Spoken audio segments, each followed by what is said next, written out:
오늘 히브리서 13번째 파레시아라는 제목으로 파레시아 이렇게 파레시아라는 제목으로 말씀을 전하도록 하겠습니다. 당황스럽죠. 히브리서를 읽으면서 어렵기도 하지만 왜 이 글을 써야 되는지를 계속 생각해 봤습니다. 저자도 누군지 불분명하지 않고 당시의 정황만 우리가 조금 알 뿐인데, 그리고 이게 오늘 우리에게 어떤 의미가 있을까를 생각해 보게 되었죠. 외적인 환경으로는 로마의 박해가 있었습니다. 유대교는 공식구로 인정을 받았지만 기독교, 예수를 믿는 사람들은 박해를 받았습니다. 신앙생활하기가 쉽지 않았죠. 그리고 유대교는 다시 유대교로 돌아가면 다 받아주고 인정해 주니까 다들 유대교로 회귀하려고 하는 성향들이 있었습니다. 그런데 제가 이렇게 말씀을 묵상하고 1세기 당시를 이렇게 되돌아보니까 믿음을 가졌는데 그렇게 쉽게 믿음을 저버릴 수가 있었을까? 구원의 확신, 믿음이라고 하는 것이 내게서 난 것이 아니라 하나님의 선물이라고 했지 않습니까? 믿어졌다고 했는데 왜 환경 때문에 이렇게 믿음을 수위 버릴 수 있을까?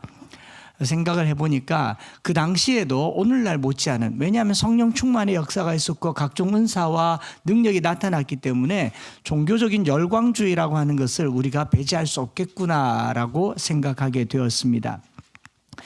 믿음에 대한 확신보다 종교적인 열광주의가 믿음을 인 것처럼 착각하게 할 수가 있습니다. 오늘 우리들의 교회도 그에서 멀지 않습니다.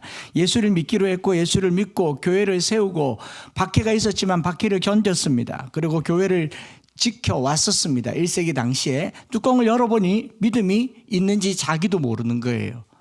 이게 믿음이 아니었구나 싶었던 겁니다. 이단의 소리에 쉽게 넘어가고 또 박해가 더해지니까 처음에는 똘똘 뭉치다가 이거 아닌가 보다 하고 훅 떠나버리고 하나님이 없다, 구원은 없다라고 생각하면서 유대교로 돌아가 버린 사람들이 많았죠.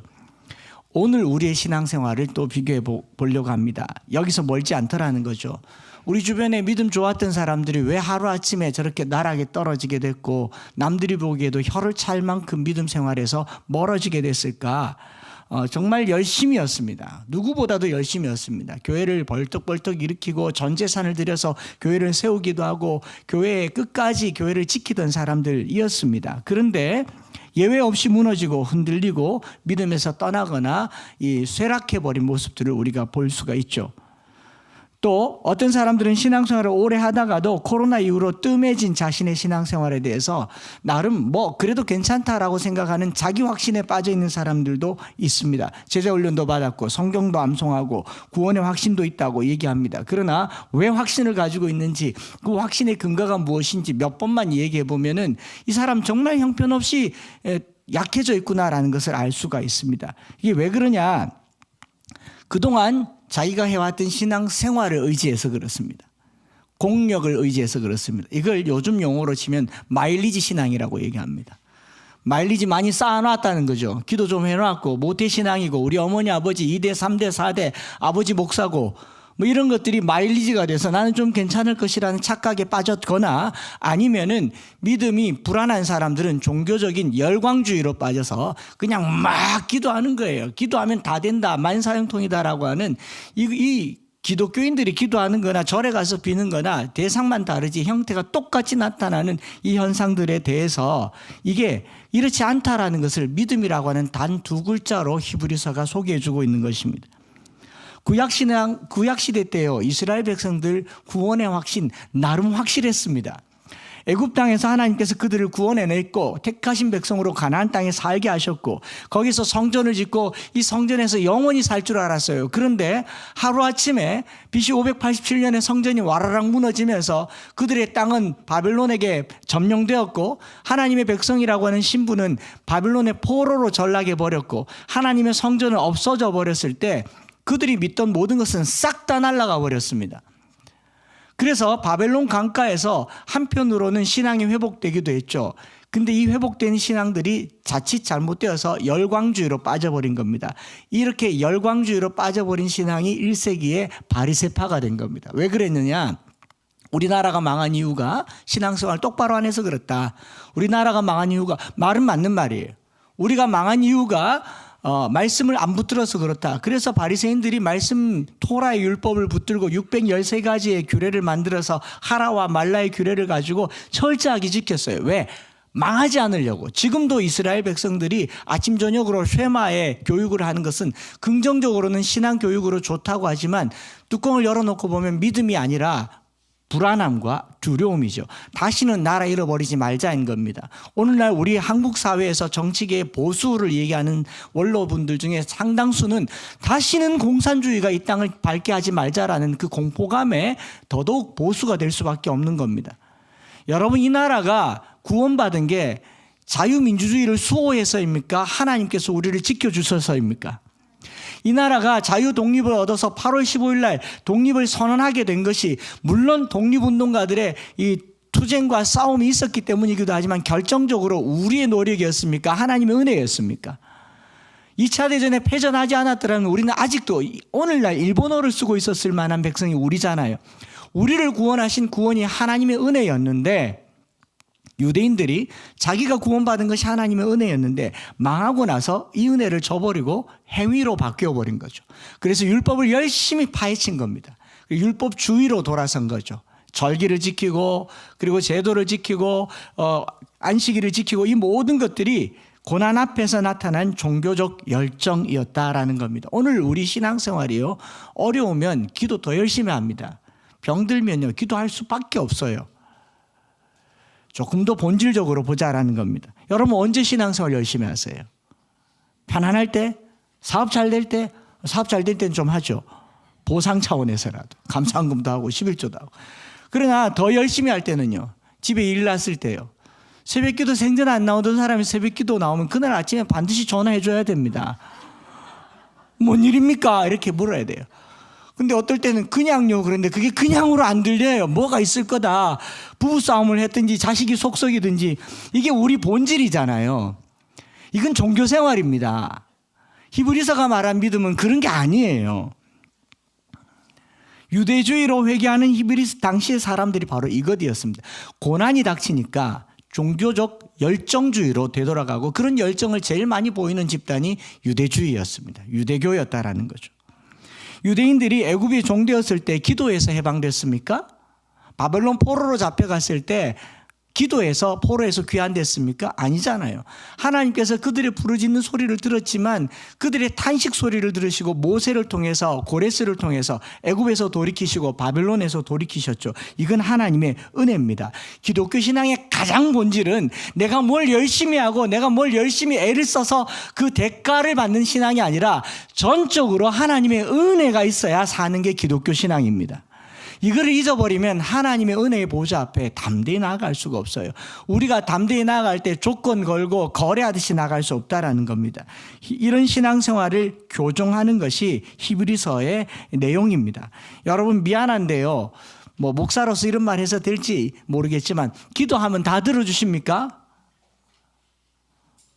성경에 내 이름으로 구하면 주시리라 이 말씀 딱 걸고 기도하면 다 주십니까? 여러분들이 기도한 대로 다 응답받으면 세상은요 엉망진창이 됩니다. 전부 다 서울대학교 갈 거 아닙니까?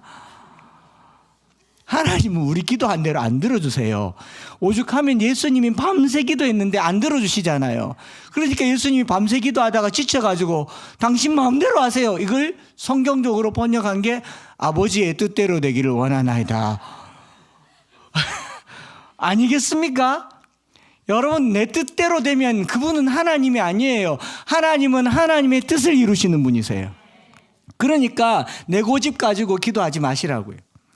유대주의는 종교적 열심 있는 사람들의 그릇된 믿음 생활을 가지고 있었고 히브리서는 그 믿음 생활에 잘못된 것을 교정하려고 기록됐으며 참 믿음과 구원에 이르는 진리를 이제부터 소개를 하고 있는 거예요. 이게 1장부터 10장까지 오는 내용의 전반적인 이야기였습니다. 하나님께 나아가는 것은 우리의 종교적 열심과 노력이 아니라 그리스도의 십자가의 보혈로 맺은 새 언약의 보증 때문입니다.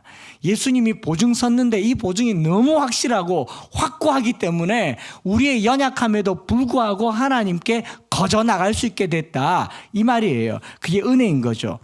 8장부터 10장까지 십자가의 새 언약의 보증을 정확하게 이야기하고, 이 약속은 예수님이 자기 피로 맺은 언약이기 때문에 확실하다라고 못을 박은 후에 이제 우리는 하나님께 담대히 나아갈 수 있게 되었다. 그러니까 조건 걸 것도 없고 뭐 목적을 둘 이유도 없고 하나님께 그냥 가면 돼요. 그냥 가면 된다라는 내용을 19절부터 39절까지 20여 절에 걸쳐서 이렇게 기록해 놓았고, 여기에 10장 19절에 그러므로라고 시작되는 이 내용이 바로 8장부터 계속되어 온 내용의 결론 부분이고, 예수의 피로 성소에 들어갈 수 있게 됐는데 어떻게 들어가게 되느냐? 담력을 얻었다라고 얘기하고 있죠. 담력.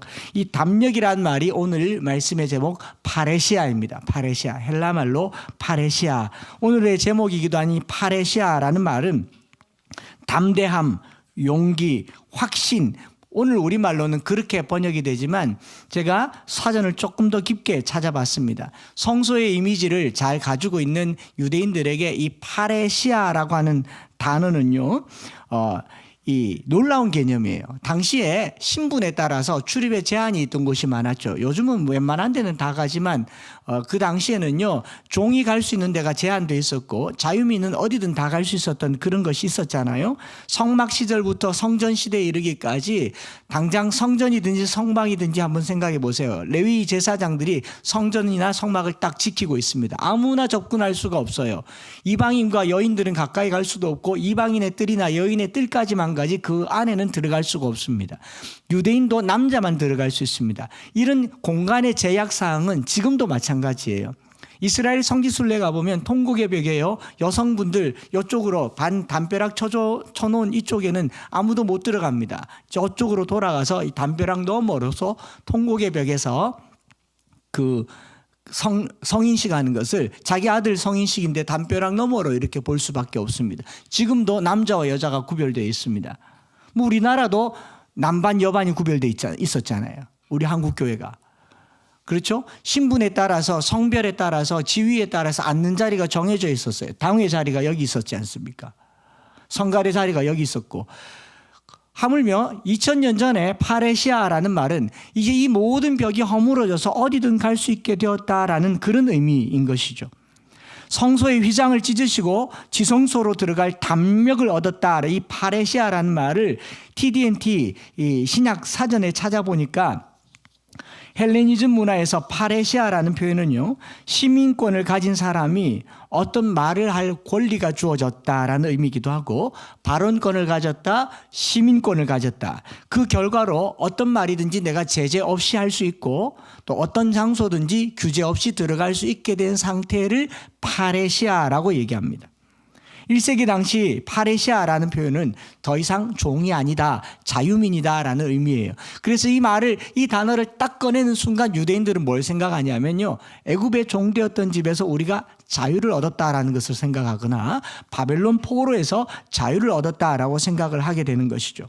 그래서 이게 굉장히 감격적인 언어입니다.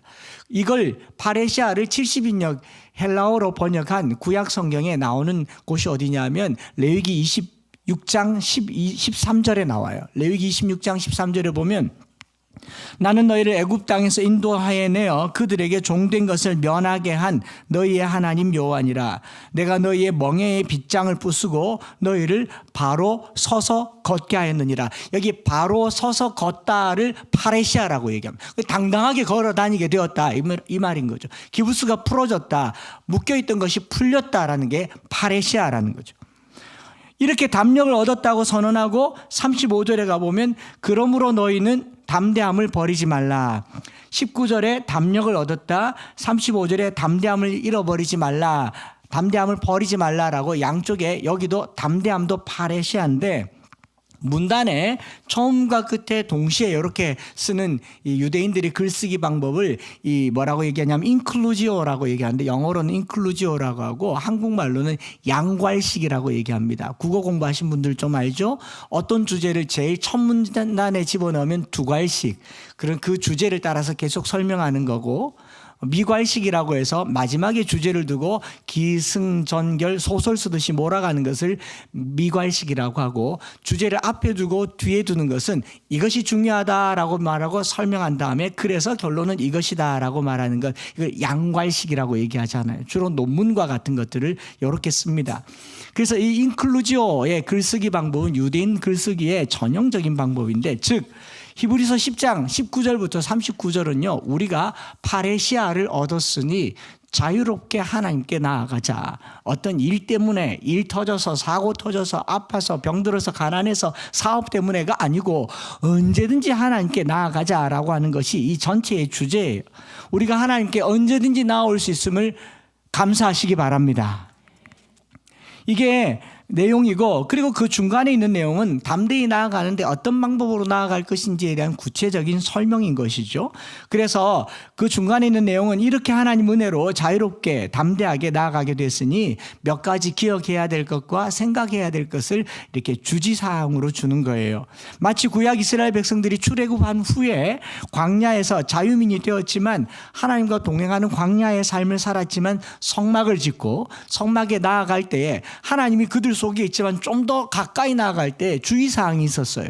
정결하게 할 것과 속죄제를 드릴 것과, 이것을 예표로 보였다면 이제 신약시대는 이것 자체가 없어졌으니까 언제든지 나와야 됩니다. 몸은 나와도 됩니다. 몸은 피로 이미 깨끗하게 되었으니 어디를 가지고요? 속사람을 가지고 나오라라고 하는 그 이면적인 것을 소개하고 있는 거예요. 그래서 하나님 앞에 나아갈 때 뭘 해야 되는가 한 두세 가지 정도로 살펴보려고 합니다. 첫 번째로, 하나님께 나아갈 담력을 얻은 각자의 사람은요, 22절의 말씀처럼 참 마음과 온전한 믿음으로 하나님께 나아가자라고 얘기합니다.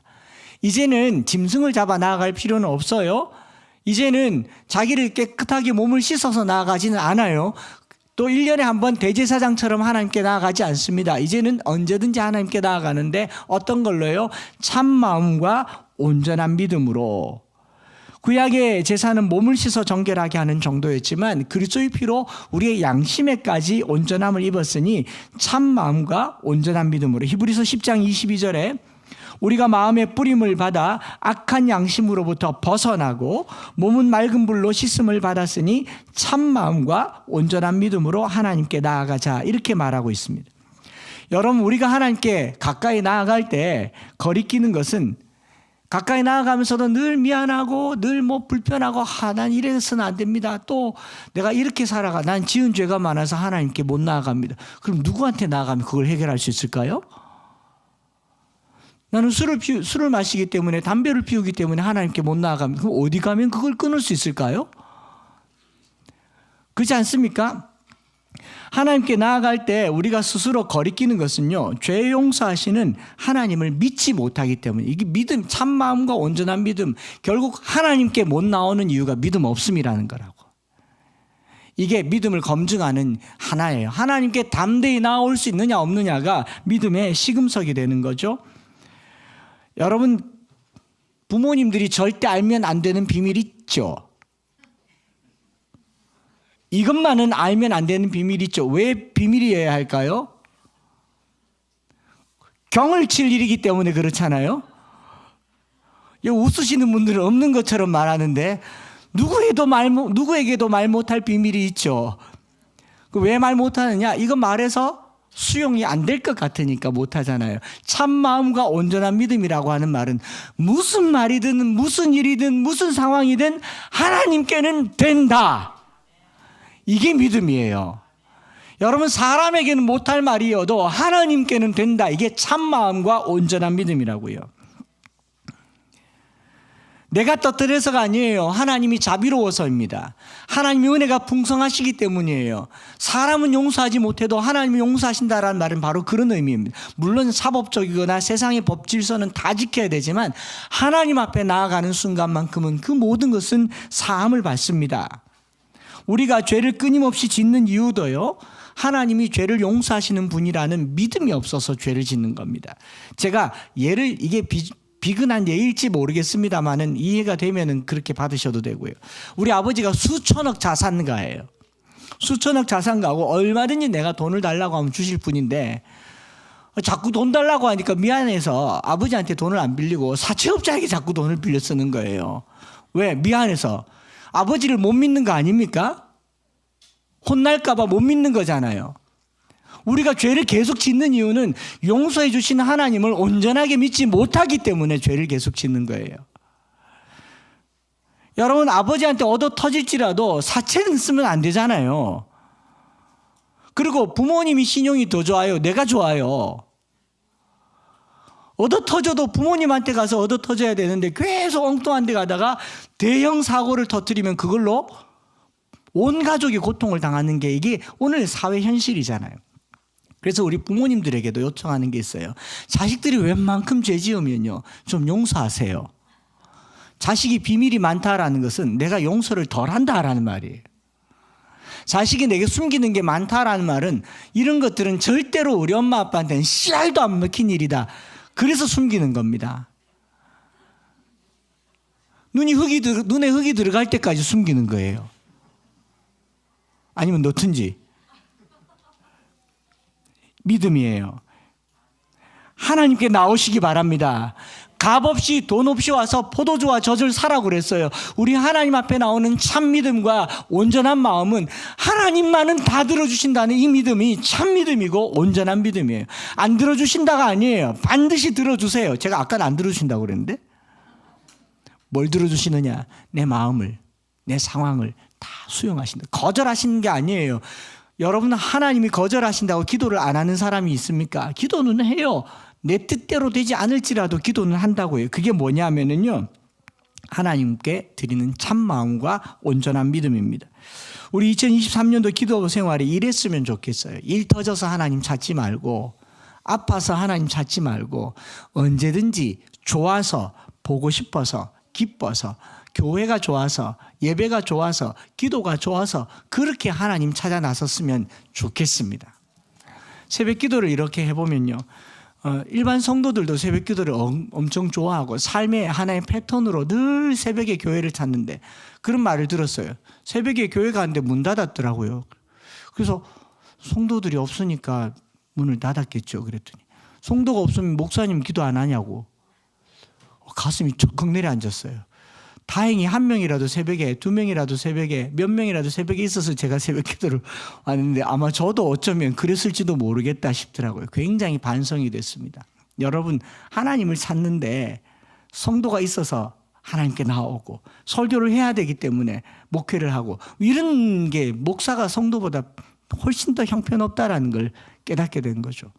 목회자들끼리도 무슨 제잘난 맛에 도대체 새벽 기도 이거 누가 만들었냐고. 내가 만들었다 왜요? 좋아서요. 좋아서요. 참 마음과 온전한 믿음을 쉽게 말하면요, 좋아서 오라 이 말이에요. 여러분, 하나님 좋아하시기 바랍니다.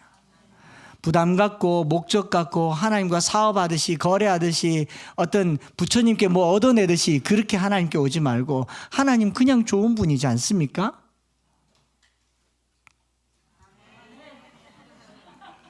하나님 그냥 좋은 분이잖아요. 저는 그거면 충분해요. 무슨 거래하듯이 하나님 믿지 말았으면 좋겠어요. 이 거래 때문에 종교적 열광주의가 생기고요, 이 거래가 불사되면, 성사되지 않으면 하나님 버리게 되더라는 겁니다. 저는 세상 다 버려도 나는 하나님이 좋아요, 그런 성도들이 되었으면 좋겠습니다. 그 참마음과 온전한 믿음이고, 두 번째로 히브리 기자가 하나님께 파레시아, 담대히 나아가야 되는데 어떻게 나아가야 되느냐? 혼자 가지 말고 따라합시다. 함께 가자. 함께 가자. 여러분, 기독교 신앙은요, 개인이 하는 게 아닙니다. 공동체예요. 주기도문 해보세요. 우리란 말이 더 많습니다. 나라는 말이 아니에요. 우리 아버지요, 우리 죄를 우리가 우리에게 우리라는 말을 씁니다. 19절부터 39절까지요 우리라는 말을 7번이나 씁니다. 그 앞에 별로 안 나오는데 갑자기 우리라는 말을 청유형으로 많이 써요. 기독교 신앙은 공동체성을 가지고 있습니다. 내가 예수 믿었다고 하는 것으로 되지 않아요. 특별히 팬데믹 끝나고 난 후에 많은 사람들이 온라인으로도 예배를 드리고 혼자 신앙생활 얼마든지 잘할 수 있다고 하는데 저는 단호하게 말할 수 있습니다. 가나안 성도, 혼자 성도, 그 신앙 아닙니다. 왜냐하면 내가 예수 믿으면요, 우리는 그리스도 안에 한 몸이 되어 서로 지체를 이루었다고 하지 않습니까? 다른 성도가 느껴져야 돼요. 다른 성도의 아픔이 내게 느껴져야 되고, 다른 성도가 내게 그리움이 되어야 되고, 보고 싶어야 되고, 그게 신앙이에요. 나 혼자 천국 가서 혼자 사실래요? 아니지 않습니까? 함께하는 것이 신앙의 시금석입니다. 서로 돌아보았고, 초대교회 성령 받은 교회들요, 충만함을 받은 교회들 항상 모이기를 힘썼습니다. 서로 돌아보았고, 떡을 떼고 교제하고 사도의 가르침을 받았고요. 여러분, 코로나 이후로 개인적인 신앙생활은 훨씬 편리해졌지만, 최근에 한국교회 트렌드 2023 책에 보니까 신앙생활은 좋아졌지만 성도들이 바라는 건 한 가지가 더 있는데, 공동체성을 회복시켜 달라는 거였습니다. 여러분, 예수 혼자 믿는 거 아닙니다. 일주일 내에 보고 싶어지기를 바랍니다.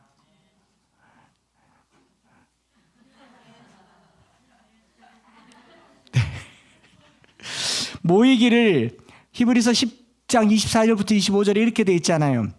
서로 돌아보아 사랑과 선행을 격려하며 모이기를 패하는 어떤 사람들의 습관과 같이 하지 말고 오직 권하여 그날이 가까움을 볼수록 더욱 그리하자. 그냥 대형교회 가서 그냥 묻어서 신앙생활하고 난 조용하게 신앙생활하고 싶다. 신앙 아닐 수도 있어요. 예수가 내 안에 있으면 다른 사람이 눈에 밟혀야 정상입니다. 그래서 사랑과 선행을 격려해야 되는데, 사랑과 선행을 격려하는 게 아니고 강요하고 강조하고 압력 주고 스트레스 주면 안 돼요. 사랑과 선행으로 권하고 격려해야 됩니다. 가자, 같이 하자. 니 와카노, 이게 니 뭐 필요한데, 이렇게 해줘야 되는 거죠. 각계전투하지 마시고 함께 하시기를 바랍니다. 2023년도에 이제 교회 안식년이 끝나면 순모임도 할 것이고, 말씀 모임도 할 것이고, 여러 훈련하고 암송학교 진행될 겁니다. 서로 돌아보아 사랑과 선행을 격려하며 모이기를 패하는 것이 습관이 됐어요. 지금은 웬만하면 덜 모이려고 합니다. 저도 여러분들 최대한 배려를 합니다. 그러나 내년에는 좀 더 자주 봅시다. 좀 더 자주 봐요. 그래서 자꾸 볼 수 있는 그런 공동체가 되었으면 좋겠습니다. 그런가 하면 세 번째로 주의사항이 있는데, 주의사항이 뭐냐면 짐짓죄를 짓는 것과 고난이 기다리고 있다라는 것. 하나님께 나아갈 때 요 두 가지는 좀 조심해야 된다라는 겁니다. 진리를 아는 지식을 받은 후에, 26절에 우리가 진리를 아는 지식을 받은 후라고 되어 있죠. 또 32절에 전날에 너희가 빛을 받은 후에라고 되어 있습니다. 둘은 같은 패턴입니다. 똑같은 게 있고, 그리고 그 위에 29절에 보면, 29절 맨 뒤에 보면 너희는 생각하라가 되어 있죠. 32절 맨 뒤에 보면 생각하라가 되어 있잖아요. 평행해서 판넬 구조로 평행해서 이 두 가지를 생각해 봐야 된다. 하나님께 나아갈 때 이 두 가지는 꼭 생각해야 된다. 주의사항이에요. 우리가 내 돈 내고 비행기를 타지만, 비행기 값을 다 치렀지만 비행기 탈 때 주의사항을 지켜야 됩니다. 데스크에서 물어요. 가방 안에 총기류 있습니까? 라이터 있습니까? 뭐 칼 있습니까? 묻죠? 그거 가지고 탈 수 있습니까? 배터리 화물칸에 넣을 수 있습니까? 없죠? 그런 주의사항을 지키는 것처럼 여기 주의사항이 두 가지가 있는데, 첫 번째가 뭐냐면 진리의 지식을 받은 후에 이미 믿음 생활을 한 후에라도 우리가 정말 주의해야 될 것이 있는데, 그 주의사항이 중에 첫 번째가 뭐냐면 짐짓죄를 짓는, 어려운 표현이잖아요. 짐짓죄를 범한 즉 다시 속죄하는 제사가 없고, 이 짐짓죄사라는 말은 뭐냐면, 이게 왜 속죄하면 안 되냐라는 말의 의미가 뭐냐면, 짐짓죄는요 의도적이고 고의적인 뻔뻔함이란 뜻입니다. 그래서 여기 휴코시오스라고 하는 이 말의 의미는요, willfully, 아주 막 기꺼이 하는 거예요. persist in, 고집 부리면서 하는 겁니다. intentionally, 의도적으로, purposely, 고의적으로 짓는 죄니까 용서받을 수가 없죠. 어떤 죄라도 죄를 짓고 나면 판사 앞에 서서 최후 변론할 때 잘못했습니다 라고 해야 그 죄의 양형이 되는데, 뭐라고 어쩌라고 배째 그럼 용서가 됩니까? 남은 건 벌밖에 없다라는 겁니다. 하나님 앞에 나오면서 죄 지은 것까지는 괜찮지만 하나님 앞에 나오면서 죄 사함에 대한 확신을 가져야지, 죄책감도 안 가지고 나오지 말라라는 말입니다. 이 구원파에서 가르치는 것 중에 하나가 죄책감을 가지고 자기를 정죄해서는 안 되지만 죄책감을 없이 하면서 너무 뻔뻔해서도 안 된다라는 거예요. 신앙생활에 뻔뻔하면 죄를 반복해서 지으면서도 어쩌라고 나는 괜찮아 라고 하는 거 이거 아니라고요. 왜냐하면 자기가 죄인이라고 생각하지 않는데 어떻게 죄사함이 일어납니까? 죄사함은 구약의 레위기 공부하면서 슈가가 했잖아요. 부지증에 지은 죄란 말 썼잖아요. 알지 못하고 지은 죄라고 여길 만큼 스스로 하나님 제가 어려서 그렇습니다. 철이 없어서 그렇습니다. 그때는 돈이 없어서 그렇습니다. 몰라서 그랬습니다. 급해서 그랬습니다. 라고 말해야죠.